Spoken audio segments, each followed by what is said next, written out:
I feel like I've been in limbo and I'm stuck in Yuma. I keep trying to make it from Phoenix to San Diego, and Yuma's pretty much where I end up. Totally illogical, isn't it? Given the fact that San Diego's only 200 miles that away, why don't you just go? Exactly. So my question being is on relationships. Can you dumb it down for me?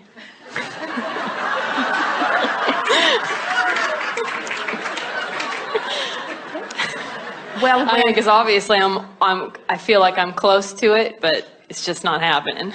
Yes, we can give this to you in a way that will be easier for you to hear. So it is easy to see it relative to just pointing your car in the right direction and continuing to go, because that journey is quantifiable. It's easy for you to say it's 200 miles away, it's 199 miles away, it's 198 miles away, it's 197 miles away. So you are hopeful because you have evidence of your progress. Where when you want something like a relationship and you are infinitely aware that it isn't here yet, even though you may have been dreaming about it, you may have been cleaning up your vibration about it, you haven't seen the evidence about it, and so you are less certain because you are using the physical manifestation as your point of evidence rather than the improvement in the way you feel. So the way you quantify, this is good, isn't it? Yes. So the way you, is it dumb enough for you? Yeah. It's a wonderful question, and we are pleased that you are asking it in this way, because it is tricky when you have been using what you see with your eyes and hear with your ears and so on as your acknowledgement of what's happening, to have something that is 99% created and not be able to see it takes an element of faith that if you don't know about the laws of the universe and you don't know that the way you feel means something, what happens is you'll be moving along. You'll find a positive thought. You'll think about what you want.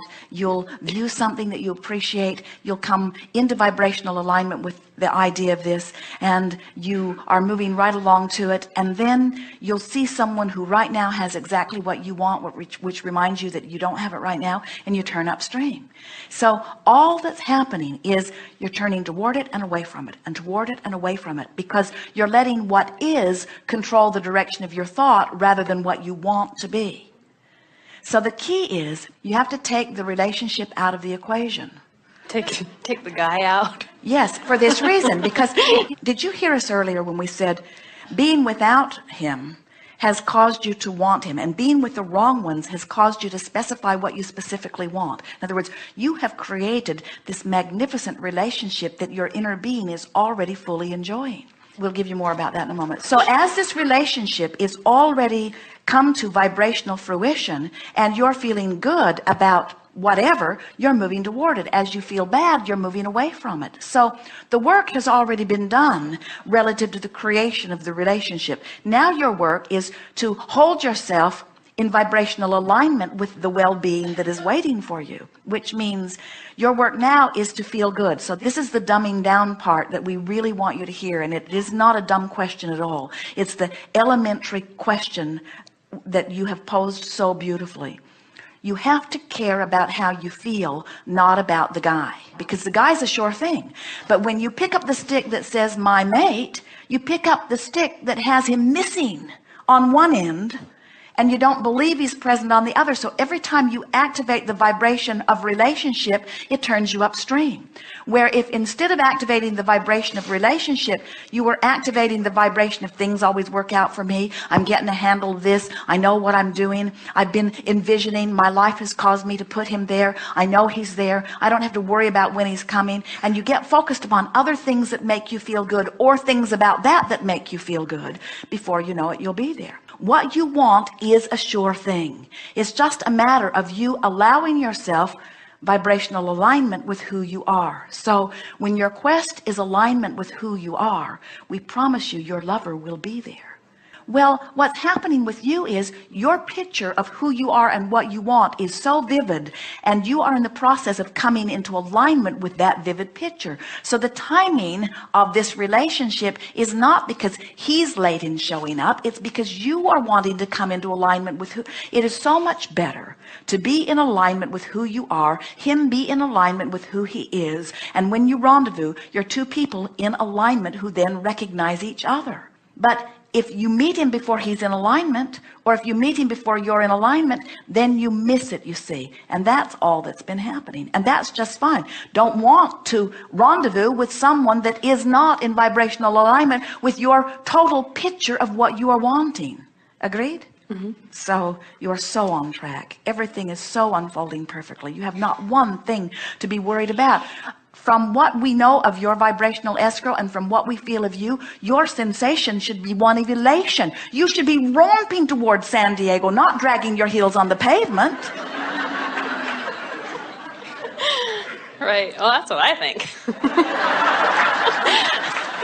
And don't let anyone else's criteria about how long it's taking, about where you're looking. You don't have to go looking for this. This will come and find you. Your role is to be happy. Happy, and in your happiness, you will be inspired to the conversations, to the rendezvous, to the actions. And don't worry. Don't walk into a room and look everywhere. Is it you? Is it you? Is it you? Is it you? Instead, say to yourself, you're there. I'll know you when I see you. And when all the bells and whistles go off, I'll take a second look. And until then, it's not you. Okay. Don't talk yourself into anyone. This one's going to feel great. Good morning, Abraham. Thank you very much for coming to Atlanta. Several years ago, you gave a practical example of attracting money. And the example was keep a $100 bill in your wallet and imagine all the things that you could buy with it, even if it were a pair of shoes that you couldn't fully afford. Therefore, practicing the feeling of prosperity. Yes. And so, I can't afford both shoes, but I could afford one of the shoes. And so you get a good feeling out of this. And this is a great practical exercise. So could you please give us a practical exercise for attracting love and the feeling of love? Well, we think you started with a very good premise and it dovetails perfectly into what we've been talking about all morning here, and that is, if you can find the feeling, then the other will come. Now, in this case, you're sort of looping around, and we get why you're doing it, and we understand that the processes that we've offered have sort of set you into that place. Let's be clear here. The reason that we offered an action that we knew would produce, that we knew had the potential of producing an emotion, is because we knew once that emotion was produced within you that it would serve you. So just now we said to you, we don't want you to need to rely on the action in order to produce the emotion. And yet you live in a world where you've already established your trajectories. You live in a world where you are already accustomed. There is already some momentum going. So did you play that game? Did it resonate with you? Was it something you wanted to do or did? Esther did. She put that $100 in her wallet and she spent it all day long, all day long, all day long. Now $100 wouldn't go far enough for her. Yes, the answer is yes, I do that, and I have plenty of money. And so the idea of it is to find a way to feel prosperous. And knowing that when you feel prosperous, the law of attraction will say, well, here's a prosperous path and here's one. In other words, in today's conversation, that game, you know, the $100 process, we've explained it well enough for you here, puts you on a trajectory of prosperity, so that prosperity must find you. And the stories that came back to Jerry and Esther from people who began that process of all kinds of things that began happening in people's experiences. And the thing that made it most exciting for them and for us and for Jerry and Esther is that these people who were applying it now had an absolute correlation between the feeling that they had deliberately induced and the universal response to that feeling. So that's what you're asking for here. How can I find that feeling? Now, in other words, you could use that process to work for you, or you could use that process to work against you. But if we can convince you that you're wanting to do anything that you can that makes you feel good, because that means it's working for you. So, in the same way, in the absence of a relationship, you have to look for the components of what a relationship would feel like and acknowledge that you've already got something comparable to that $100 bill.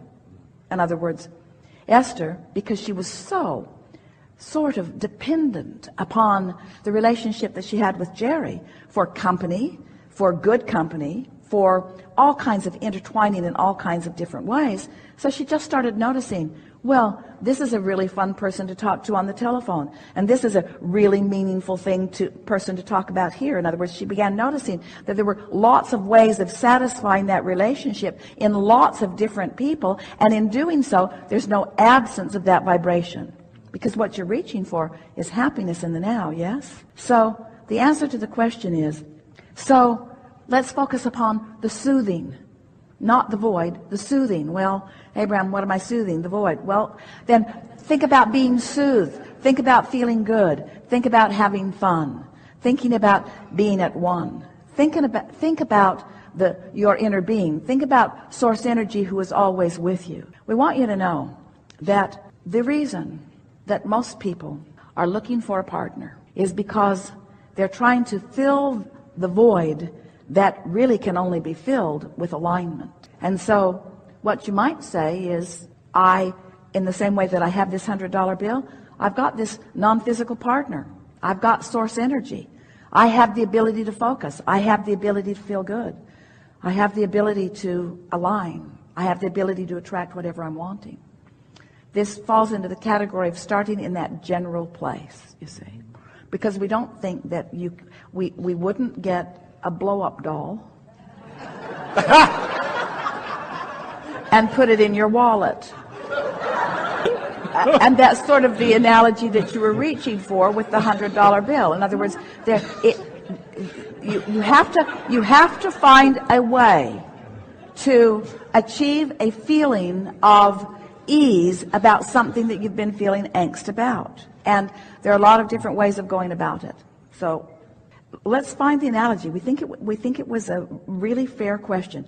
So, Abraham, you told me to put $100 in my wallet, and if I would notice that it was there, instead of noticing that I didn't have it, notice that I did have it. That every time I notice that I have it, then it would increase a feeling of prosperity within me. So, isn't it logical that every time you're having a really good conversation with someone, if you notice it and acknowledge it and repeat it in your mind later, and activate the vibration of it, isn't it logical that that would induce that same vibration? It's the same sort of thing. Anything that makes you feel satisfied with where you are is a beneficial thing. Now, often that scares our physical friends. They think, oh, you ghost. You're not really interested in our manifestation. You're just interested in us satisfying ourselves in the absence of what we want. And if I get really satisfied with the absence of what I want, then the universe won't give it to me, because I learned from my mother the way to get things was to throw a fit. And if I act happy before I get the thing that I know I need to make me happy, then is the universe going to really give up the goods? And we say, oh, please tell us we're past that understanding. That you understand that you never get anything through throwing a negative fit. You always get it through soothing your point of attraction. It's the whole point of understanding what your grid is. It's the whole point. And so with this grid conversation, what we're wanting to lead you toward is choosing the disc that you want to be on without needing an excuse to be on it. So in some ways we have evolved past the $100 bill process, because that says, give me a $100 bill and I'll spend it and spend it and spend it, and I'll end up on the high-flying disc. And we are now submitting to you that when you wake up in the morning, you're up there, just don't blow it with some screwy thought. Oh, that was a little blunt, wasn't it? When you wake up, you're there. You're there. You have vibrational currency. Just mean to stay there, and every day you'll get better at it. Every day you'll get better at it. until eventually you will wonder why you were ever worried about anything, because you have the means to everything within your vibrational countenance.